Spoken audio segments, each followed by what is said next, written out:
if you had to identify like one of the gaps that you see that is most common in the insurance that people have, their current policies, say that somebody owns a home that had a policy in place for 10 years, what are they missing? What are they most likely missing when you review those policies? Biggest thing that we see right now, Cleve, and you know this being in the space, is the cost to rebuild a structure has gone up exponentially in a post-COVID world. Whether it's the supplies, remember when we had that lumber shortage, or the labor that comes in to rebuild a house now, the number one thing that we get from an insured is they're looking to make sure that they have enough coverage to come back and rebuild that house as it is in the event of a major or total loss, because that policy written 5 or 10 years ago may not have enough coverage to it anymore. Because the inflation index or whatever it is might not have kept up with it. So it sounds to me like what you're saying is it's not just about having insurance, it's really about having the right kind of insurance and knowing what's excluded and what's included. Now, my question for you is, how on earth is that even possible when somebody has full replacement coverage? Because I think there's something that goes on with insurance policies that not everybody is aware of. Well, yeah, so they'll have full replacement cost to the dwelling limit of the policy, but it's not a guaranteed replacement cost of whatever it takes to, so how I always say it is, I'll show up at your house with a briefcase full of $480,000 to rebuild this house because that's your dwelling limit. But once we run out of that money, you're going to be paying it on your own or financing it through the bank. And people do confuse replacement cost with guaranteed replacement cost, where it would replace the house no matter what it costs to build. And your typical home insurance policy that you have in the state of Georgia is a replacement cost policy to the limit of the dwelling.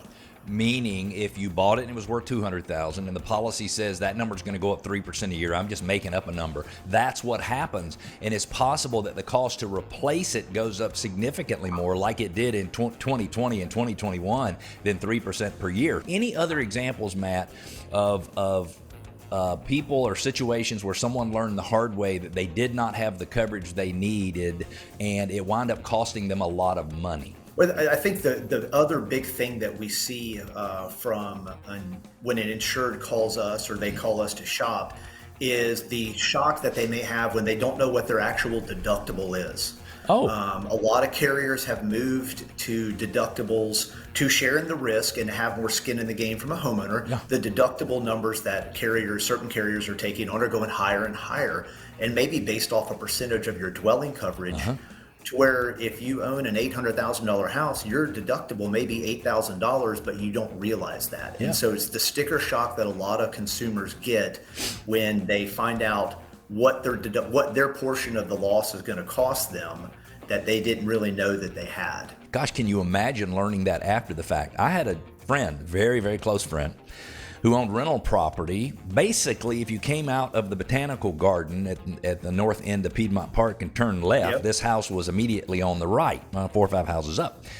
They had a fire in that home on the 3rd floor, intentionally set, by the way, by one of the tenants, so burned a lot of the house up. And there was no code insurance on that home. Now, this house was built in 1911. And it was being rebuilt in, let's just call it 2012. Almost $200,000 was the cost that had to be borne by the owner of the home to bring it up to current code. So this can be some real money if somebody is missing coverage. Yeah, and building code coverage is one that is often kind of overlooked. It's like the analogy is of me trying to look at my car and figure out what I need. People just don't associate how important building code coverage can be, especially if they are owning a home that's 20, 25, 30 years or older in the metro Atlanta area. There's a lot of code that's been changed since then, but they've been grandfathered in to that, to where it could be substantial costs. When you say grandfathered in, meaning the government lets them leave the house like it is, but if they rebuild it, there's not going to be any of that. You're going to use, for example, arc fault interrupters in all of the bedrooms where it used to be ground fault interrupters, and before that it was nothing at all. And so would you say that cutoff is 20 years or so? If your home is older than 20 years, maybe you should make sure that you have that type of coverage in place?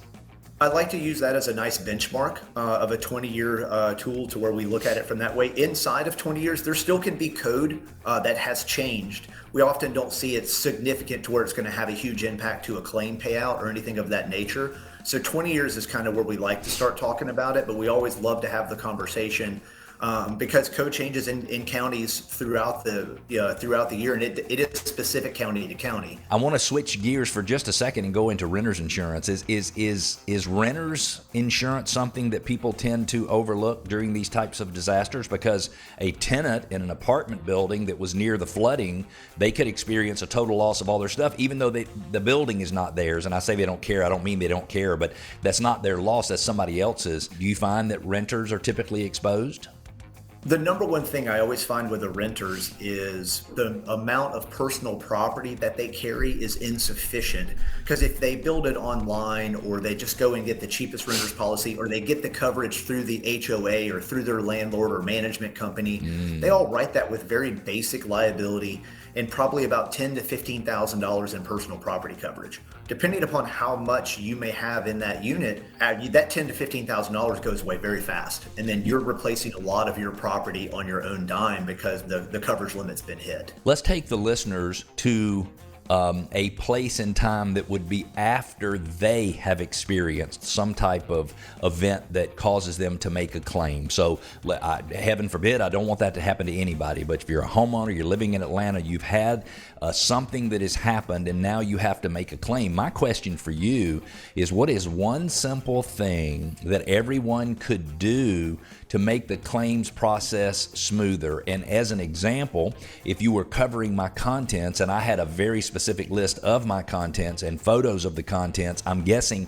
it would put me in better shape in terms of the coverage. What would be your suggestion for someone in that scenario? What we always try to educate our consumers on when they do have a claim process, and we're here to help them through the process every way that we can, but we always do refer to the claims experts because that is their area of expertise. Okay. But as a consumer, have your documents in order. Be proactive in getting your documents together. And we get it, claims can really upset your life because you have a lot of stuff going on as it is. But Right. if you can take that time to be proactive, get them the contacts list, it will help the claim move forward so much faster. 9 out of 10 times when we see a claim get stalled, it's because the homeowner has had just too much life going on and getting in the way, and they haven't been able to be proactive and pay the attention they needed to keep the claim on track.